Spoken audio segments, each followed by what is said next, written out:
Hello YouTube, it's Black Tiger Miner for another Kaspa video.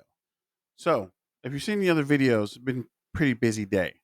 But this was going to be my first video. But I saw the other issue that I needed to report about the Woolly Pulley and then the regular Kaspa video. So I actually saw this last night. So I'm going to play a video where someone's kind of discussed the new Rust development with Kaspa. Sterling Specter. Here we go. We're going to be looking into Kaspa Coin's transition to the Rust coding language and why it's going to be beneficial to Kaspa Coin. If you enjoyed this video, then hit the like button and subscribe for more content like this.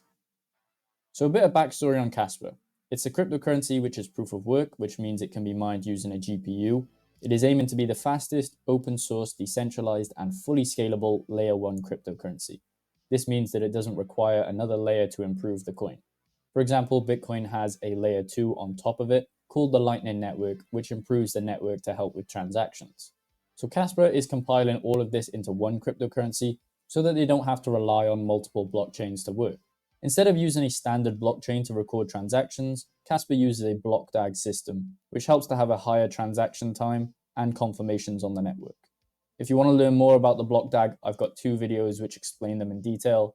I'll leave a link for them in the description for those 2 videos. Currently, Kaspa Coin is written in the Golang programming language. This has served well for Kaspa so far, as they have already had high speeds on their network. However, Golang serves the purpose of designing and proving concept. So after the Kaspa Coin had proved their concept on this Golang, they decided to switch the coding language over to Rust. Rust is more of a high-performance programming language, which many cryptocurrencies use right now. It allows for more race-ready concepts which fully utilize computing hardware for the network.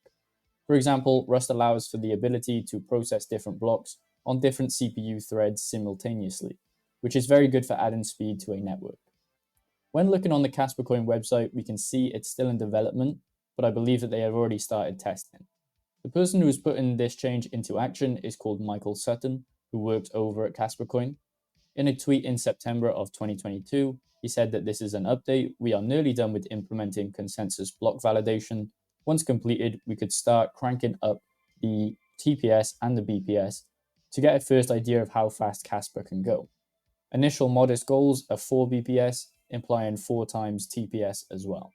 For those who might not understand, BPS means blocks per second, and TPS is transactions per second. To give you an idea of how much change this will improve Kaspa, we have to look at the TPS and BPS of the coin right now. Currently, the coin operates at 1 block per second, which supports around 200 transactions per second. So Michael's tweet says that it's going to test for around 4 blocks per second, which would equate to 800 transactions per second. This isn't anything unheard of in the crypto space, but after some time, Kaspa released a blog post which actually stated their real estimates for this after testing. As we can see here, it talks about the max BPS and TPS for the network when it switches over to Rust.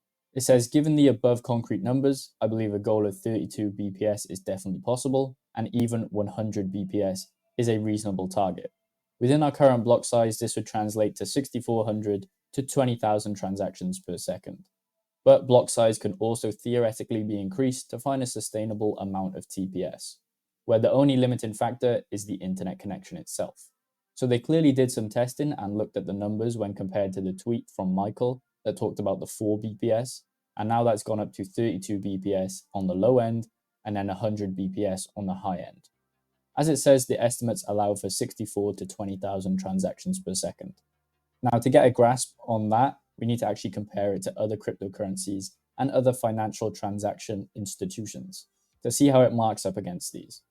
One of the big leaders in the space for TPS is Solana, which have said that their network can handle up to 65,000 transactions per second.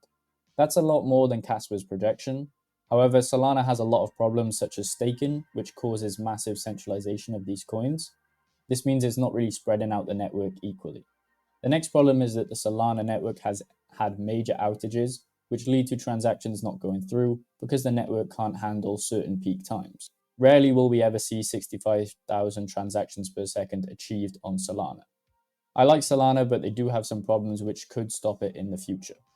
So Kaspa doesn't compare on the transactions per second level, but they are way more decentralized and way more secure. Then on the other hand, we have Visa and MasterCard, which facilitate transactions. Now, there is a myth out there that Visa can handle 24,000 transactions per second, which isn't exactly true, and the figures have kind of been over-exaggerated. In reality, Visa processes around 1,700 transactions per second, a figure that has been rarely exceeded over the past couple of years. So therefore, Kaspa can actually outcompete Visa with a block rate of around 10 blocks per second, which isn't out of the realm of possibility based on their estimates that they have been given. We have another tweet from Michael here, which shows the benchmarks for Kaspa on Rust. This graph shows a green and red line. The green line relates to blocks processed against blocks per second. And then the red line indicates a region in the graph, which we can actually see here in light red. This region is where the blocks processed is smaller than the blocks produced. This is how they will decide the block number for the first iteration of the Rust rewrite. So in theory, all these block times can be achieved without making the network unstable up to this red line. But the closer you get to the red line and green line touching, the more unstable the network could get. If we take that into account, we could definitely see 10 blocks per second safely and 20 blocks per second safely. Now, they aren't just going to go straight for those numbers. Michael said it in this tweet thread that they will gradually increase the blocks per second to prevent unexpected catastrophes. We have actually seen some simulations of this, as you can run Rusty Kaspa if you have the right equipment. Here we have a video where they actually simulated Kaspa on Rust. They had a delay of 2 and a blocks per second of 8. As you can see, he's input these numbers down here. After letting this program run, the simulation generated 1,000 blocks, with everyone being validated.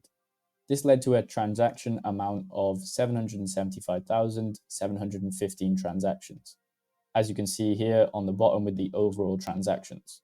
So therefore, even other people are simulating this and proving concepts to a certain degree. With the 8 blocks per second shown here, that equates to 1,600 transactions per second, which is very close to the Visa number we discussed earlier. Now, there is one more tweet from Michael, which is the reason I'm making this video. That's because he announced that all major components are completed.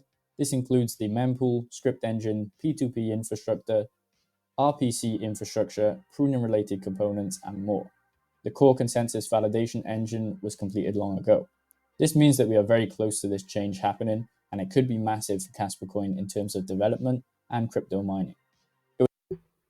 So there you have it. Looks like this new Rust update will definitely be beneficial to the full system. I think that will actually help with the transaction processing, which might put Caspa over the top. Let me know what you think in the comments, and don't forget to like, share, and subscribe. This is another quick Caspa update from Black Tiger Miner, and I'm signing out. Finally, this is just the third video I wanted to get out today. All right, guys, let's get back to the money.